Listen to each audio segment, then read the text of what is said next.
Straight ahead of us here, up on that corner, you'll see the giant twin cypress tree.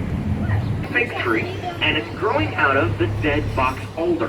One legend has it that the box alder was pushed into the wall from the 21 flood. If you'd like to get an idea of just how bad the flood was and why that is an urban legend, take a look at this building here on the left, for the entranceway as you pass by. Opening up in 1926, this started out as a silent movie theater. The builders used the Indian motif to give it a larger-than-life experience for moviegoers of the time. Today, 70s. Right next to the theater on the right, that cream-colored building, is the Mokhara Hotel and Spa. This was the site of the L. Frank Saddlery between 1901.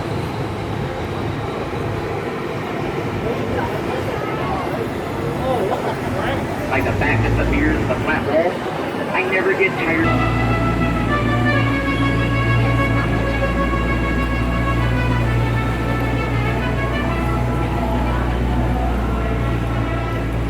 Through the front corner right of the boat. Kind of a big deal here.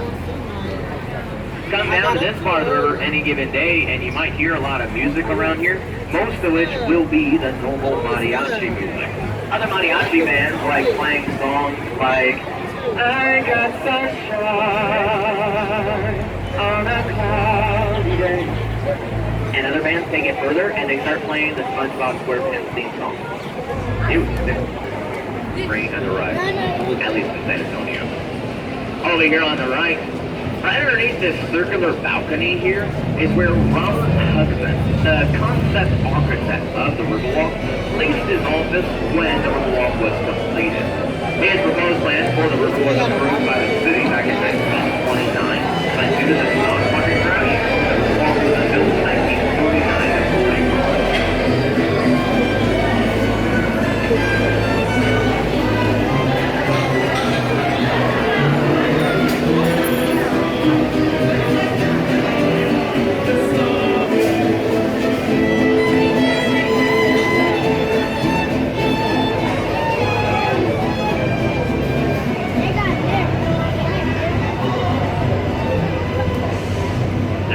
Here on the right, we have the oldest restaurant on the river called Casa Rio.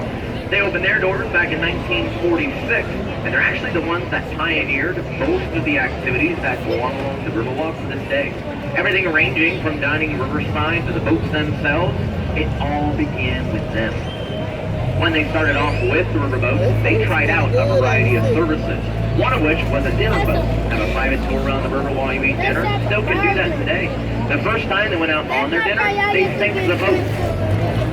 Another one of the services they tried out was a gondola type service, and as you can tell from all my singing, I was practically back with the whole thing. Last year, another hotel that's right there in its place called the Fairmont. It's a 3-story block and brick building that opened up in 1906, and it's standing 64 stories tall. It's 750 feet up to the antenna. The house is home to a revolving restaurant and an observation deck. 3 elevators take you up there, but if you're up to the challenge, go ahead and do it. Other people do. They run up and down the stairs, over 950 steps. This is the second tallest freestanding observational tower in the U.S. Any of you care to guess the number one?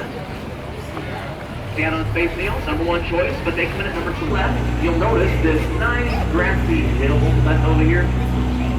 This entire area used to be the convention center. The mural that's underneath the balcony over there was designed by Carlos Merida and actually used to be inside the building before they demolished it last February. What they're doing, back behind us where the Tower of the Americas Centennial, it's going to be a blast. I'm just wondering what Fiesta is going to be like that year.